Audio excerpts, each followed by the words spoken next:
처음 야당이라는 제목만 접했을 때는 을에 떠올리기 쉬운 정치 영화이겠거니 짐작했습니다. 국회에서 여당과 대립각을 세우는 그 야당 말이죠. 하지만 영화 속에서 사용되는 야당은 전혀 다른 조금은 생소하고 어두운 세계의 은어였습니다. 마약 관련 범죄 세계에서 경찰이나 검찰에 정보를 제공하며 아슬아슬하게 줄타기를 하는 내부 정보원, 흔히 말하는 끈앞풀을 지칭하는 말이더군요.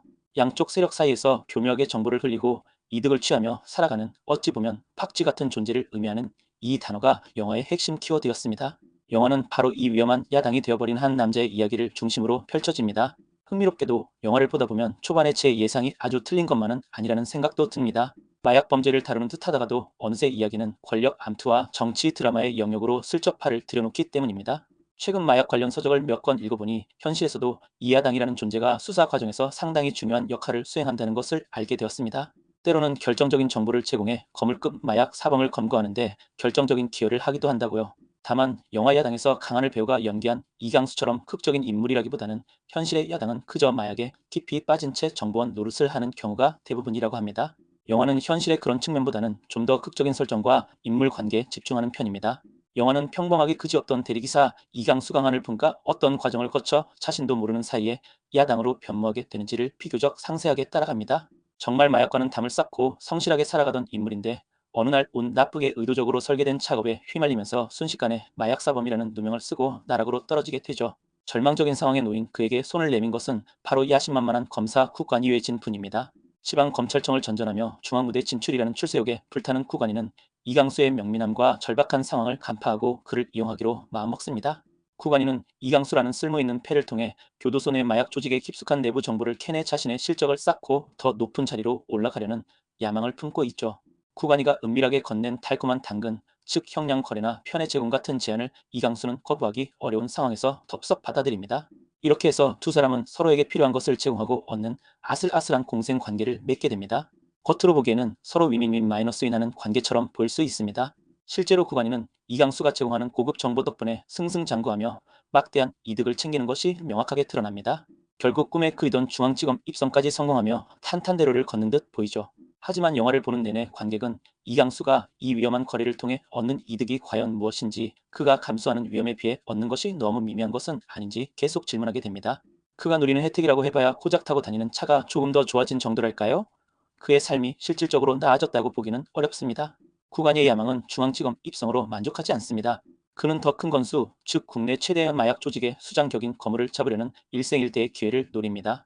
그런데 공교롭게도 또 다른 베테랑 수사관 오상재 박해준 분 역시 같은 목표를 가지고 오랫동안 이 조직을 추적하고 있었습니다. 오상재는 엄수진치원빈 분이라는 또 다른 정보원을 통해 현장을 덮치려는 결정적인 순간을 포착하지만 정보력과 권력을 동원한 구간이가 한 발 앞서 현장을 급습하며 공을 가로채 버립니다. 여기서 영화의 흐름을 완전히 뒤바꾸는 예상치 못한 변수가 터져 나옵니다. 구간이가 덮친 마약 흡입 현장에서 하필이면 유력 대선 후보의 아들인 조을유경수 분이 함께 검거된 것입니다. 이 사건은 단순한 마약 범죄 수사를 넘어 정치 스캔들로 비화될 수 있는 엄청난 파급력을 지닌 것이었죠. 자신의 출세를 위해서라면 수단과 방법을 가리지 않는 구간이는 이 절호의 기회를 놓치지 않습니다. 그는 사건의 본질을 교묘하게 왜곡하고 조작하여 자신의 정치적 야망을 실현하는 발판으로 삼으려 합니다.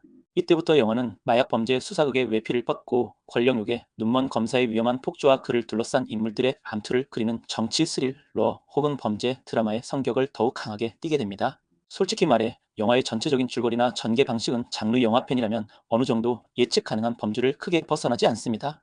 어디선가 본 듯한 익숙한 설정과 클리셰들이 반복적으로 등장하고 사건 해결의 도구로 사용되는 장치들마저 저렇게 되겠구나 싶은 예상을 크게 벗어나지 않죠. 이야기는 다소뻔하게 흘러가는 측면이 분명히 있습니다. 하지만 중요한 것은 하늘 아래 완전히 새로운 것은 없다는 진부한 명제를 얼마나 흥미롭고 세련되게 포장해서 관객에게 보여주느냐일 것입니다. 이런 관점에서 영화 연출을 맡은 황병국 감독의 이력이 잠시 눈길을 끕니다. 과거 나의 결혼 원정기 같은 작품을 연출했던 그가 한동안 배우로서 더 활발히 활동하며 대중에게 얼굴을 알렸는데 오랜만에 다시 감독으로 복귀하여 2023년에 이 작품을 세상에 내놓았습니다. 검사와 경찰 그리고 범죄자들이 서로 얽히고 설켜 배신과 음모를 거듭하는 이야기는 범죄 스릴러 장르의 오랜 단골 소재입니다. 특히 한국 영화에서는 유독 검사라는 직업군이 이야기의 정점에서 막강한 권력을 휘두르는 절대적인 존재로 그려지는 경향이 강합니다. 그리고 이런 작품들 속에서 악역으로 등장하는 검사는 결국 그동안 은밀하게 저질러 온 악행과 비리가 만천하에 드러나면서 처절하게 응징당하고 몰락하는 결말을 맞이하는 경우가 많습니다. 하지만 냉정하게 현실을 돌아보면 실제 뉴스에서 검사가 저지른 비위나 잘못에 대해 영화에서처럼 통쾌한 응징을 받았다는 소식을 접하기는 좀처럼 어렵습니다. 어쩌면 많은 관객이 영화라는 매체를 통해 현실에서는 좀처럼 보기 힘든 권선징악의 카타르시스를 느끼며 대리만족을 얻고 있는 것은 아닌가 하는 생각마저 듭니다. 이 영화의 가장 큰 미덕 중 하나는 단연 배우들의 호연입니다. 오랜만에 스크린에서 서늘하고 야비한 악역으로 변신한 유해진의 연기는 그의 넓은 연기 스펙트럼을 다시 한번 확인시켜줍니다. 또한 최근 여러 작품을 통해 라이징 스타로 주목받고 있는 배우 최원빈의 등장은 신선함과 함께 반가움을 더합니다. 충무로에서 가장 바쁘게 활동하는 배우 중 한 명인 강하늘은 극의 중심을 잡아주는 안정적인 연기력을 선보이며 최근 폭삭소가 수다로 다시 한번 전성기를 맞이한 듯한 박해준의 묵직한 존재감 역시 극의 긴장감을 높이는 데 일조합니다. 결론적으로 야당은 아주 새롭거나 깊이 있는 메시지를 던지는 영화라고 보기는 어려울 수 있습니다. 하지만 가벼운 마음으로 킬링타임용 오락 영화를 찾는 관객이라면 충분히 흥미롭게 즐길 수 있는 선택지가 될 것입니다. 물론 후반부의 전개가 다소 급작스럽게 느껴지거나 개연성이 부족하다고 느껴지는 아쉬운 지점도 분명 존재합니다. 모든 갈등이 쏙 시원하게 해결되기보다는 다소 현실적인 한계에 부딪히며 마무리되는 듯한 느낌을 주는데, 어쩌면 더 극적인 해피엔딩이나 파국을 보여주기에는 이야기의 구조상 다른 대안을 찾기 어려웠을지도 모르겠다는 생각도 듭니다. 그럼에도 불구하고 매력적인 배우들의 앙상블 연기와 장르 영화로서의 기본적인 재미를 느끼기에는 부족함이 없는 작품이라고 평하고 싶습니다. 주말 저녁 큰 기대 없이 편안하게 즐길 만한 범죄 스릴러를 찾는다면 한번 고려해 볼 만합니다.